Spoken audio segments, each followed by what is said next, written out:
Hey guys, it's Alex here, and I'm back with Chelsea for our second episode here.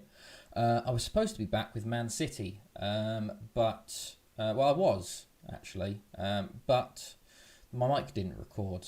It's been a while, so I'm still making a few mistakes. So we missed the Man City game, so I thought instead we'd play our first Champions League game versus Astana.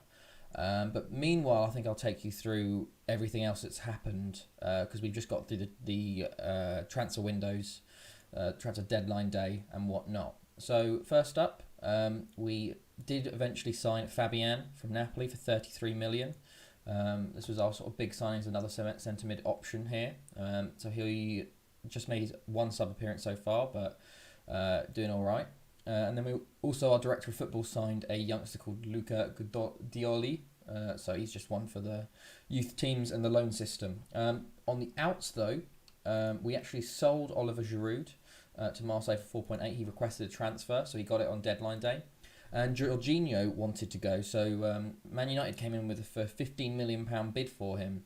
So I accepted it, but the board told me that they won't accept anything less than 34 million for it. So I had to reject it. But then Jorginho comes to me saying he's annoyed, and I've had a whole squad meeting about it, and he keeps getting annoyed at me, even though I accept the bid, but the board won't accept the bid, which I feel like it might be a bit of an issue with the. I don't know if it's an issue with the beta, but it's a bit unfair, seeing as I'm the one accepting the bids, but just get rejected by my board about it. But yeah, so that's what the squad transfers are looking like overall. Going into the fixtures after our demolition of Palace, we played Everton at home and we smashed them as well, actually. We won 4-1 in this game, which was very good. One of the things, Kepa was in goal for this. It was the assistant manager's suggested team, and I sort of just looked at it. They did it, and I was like, I agree with all the outfield players, and I didn't look at the goalkeeper. So Kepa was in the net for this, which makes this goal from Calvert-Lewin bit more understandable. Pickford with a long ball up the top, Iwobi heads on, and it sort of falls between the centre backs, and Calvert-Lewin just smashes it, and it goes back in the back of the net. I was really worried. So I was like, third minute in, this is not going to be good. But Timo Werner with a 36th minute equaliser for us. Hudson-Odoi on the wing here pulls it back for Azpilicueta with a great ball and a great leap from Werner to equalise for us to make it 1-1. And then we were really pushing for it. We dominated this game. And finally, in the 82nd minute, Tammy Abraham, who I'd actually brought on left wing by accident, because I meant to put Werner there, but I kind of switched it up and forgot. But he got there for the 2-1 lead there. And then they sort of fell apart. Kai Havertz scores in the 88th minute here. Abraham, with a great knockdown, plays it into Havertz, who just sort of goes through the defence, puts it in the bottom corner. That's still with Abraham left wing. And then finally, Abraham actually gets a brace off coming on as a sub from a corner. He's actually playing striker now. I'd seen the error there, but just gets a header from a corner and makes it 4-1 to us. So that's a great start. We then ended up getting Liverpool in the Carabao Cup third round, which is quite annoying. We lost this one 2-0, unfortunately.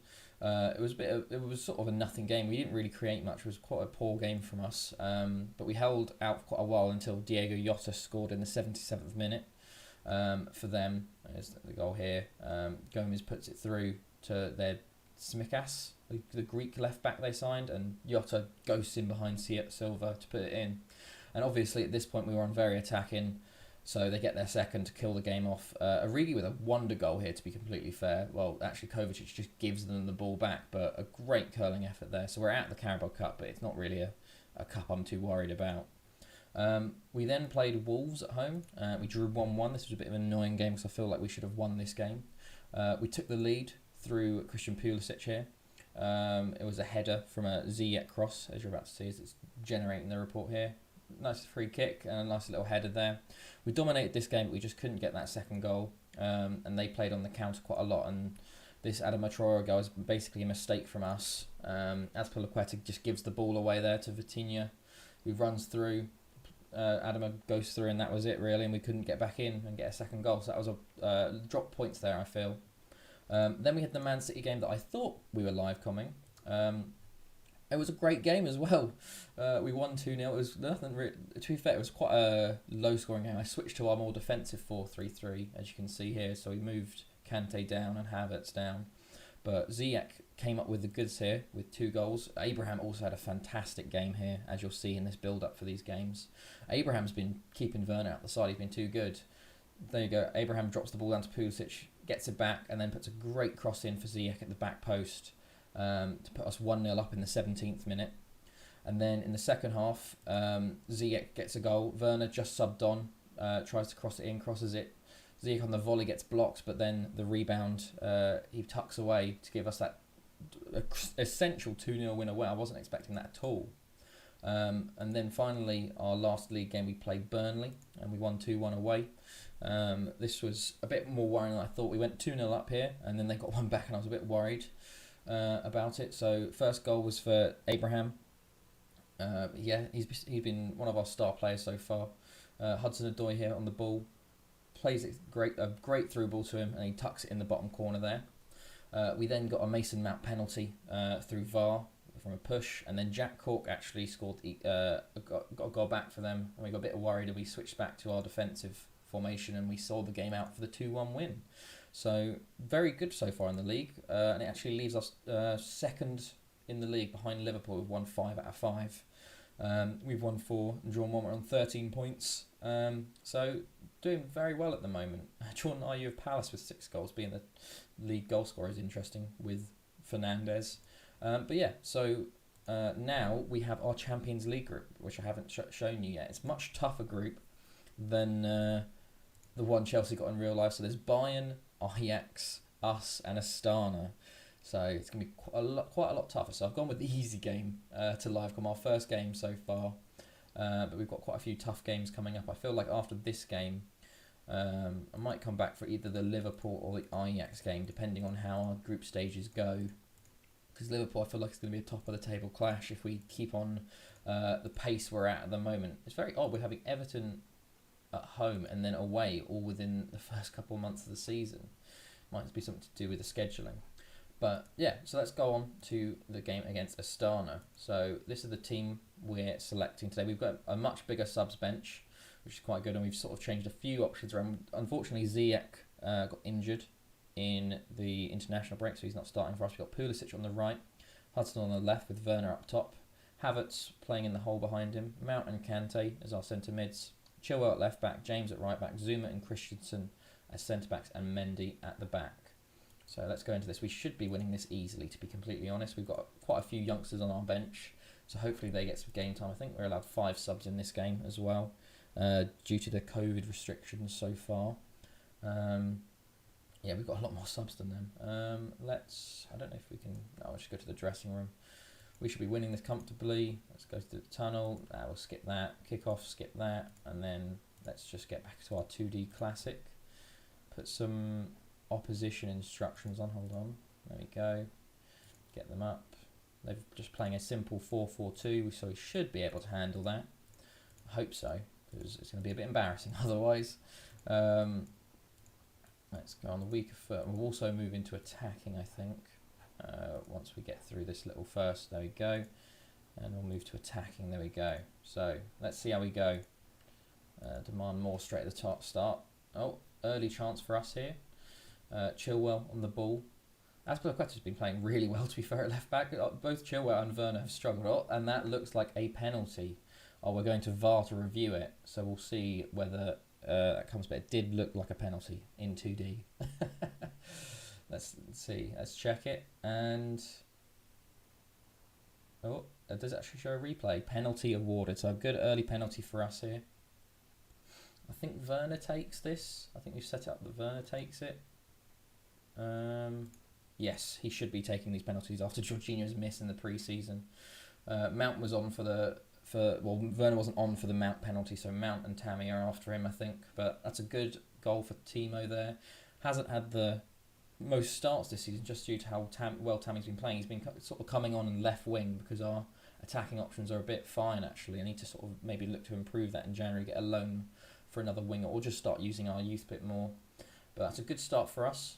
Nothing more's been happening actually so far. We should probably demand a bit more. We've been playing. We should be getting a few more chances than this. We're in the 30th minute, and nothing's really happened. 35th's gone by.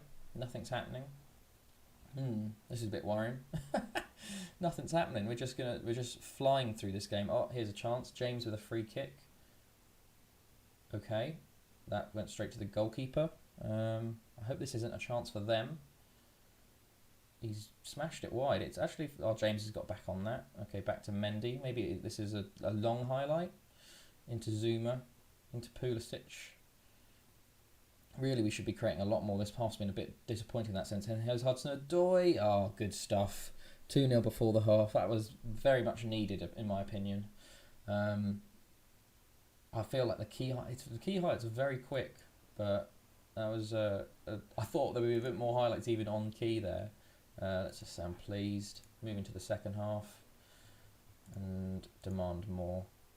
Christensen getting skinned today. Yeah, Christian. I think this is Christian's first start for us. He hasn't been playing much with Tomori and Thiago Silva being our starting centre backs, and then Zuma's the backup at the moment. So I've thought I'd put both backup centre backs in because this is against Astana. But here's Werner on the ball. He's going to try and beat his man. He tries once but gets it back. James on the ball. Oh, fantastic goal by Reece James. I feel like the fullbacks in these tactics are quite important. They sort of push in a lot and put a lot of crosses in. But Werner on the ball there. Drops it back to James at the top of the box. Great strike actually into the top bins. Okay, and 3-0, and we're pretty much cruising at this point. Okay, I think we've sort of got into our flow a bit now. We're getting a few more chances this half compared to the last time. Kante into James, going to put a cross into Werner. It's cleared. Oh, it might be a counter-attack for them actually. James is trying to get back. Oh, they've skinned. Oh my God, it's what they've scored. That was... Who was that? Was that actually Christensen? Yes, it was Christensen. Completely skinned by his defender. Makes sense. I think he's going to have to... Yeah, and he's on a yellow. We're just going to sub you off for Silva. That was pretty much all Christensen there. So they get a goal back, which is quite annoying because I wanted the clean sheet there. But it's still 3-1, so we're still sitting pretty at the moment. Christensen, I think he's probably going to leave in January or the next year. He hasn't, especially with that sort of cameo appearances like that. So, okay, hitting 70th minute, might have to look at a few more subs. Who's looking tired? Kante's not doing the best. Oh, we're just flying through now. Pulisic is tired. We can't really afford any more injuries to our attacking players because of... We're quite short, I think, so let's bring on Jude Soonsup-Bell instead of Tammy. Give him a run out, and James will bring on Livramento and see if they can do well. Bring it on for their debuts in the Champions League. Okay, we've got a free kick here. Mount free kick, it's cleared. Hudson-Odoi's going to pick it up though. Livramento into Zuma. Don't dwell on it, mate. Hudson-Odoi on the right now. Into Mount, into Soonsup-Bell. Havertz plays it. Oh, I thought he might play it back to him, but he takes the shot and it goes over. And I think this might be it. Last few minutes, 4 minutes of added time. What's happening in the other game? Bayern Munich winning 1-0. And that's it. 3-1 win. Not the most convincing, but it's still a win all the same. I feel like Bayern might destroy these guys about 6 or 7-0. We really should have done better there, but... that's how it is. What a goal. Yeah, it was a very good goal, to be fair. Yeah, you can go right to the very top. There we go. So, good early win for us there. Essential win. We're top of the group at the moment. Our Bayern did win 2-0 in the end. Douglas Costa with a 90th minute goal. And we received 2.5 million for that. So, next time I think, based on how this Bayern and Ajax game go, we're either coming back for Liverpool or Ajax. So we'll see when we get there, unless I mess the mic up again. But yeah, so I hope you guys enjoyed that, and I'll see you guys next time.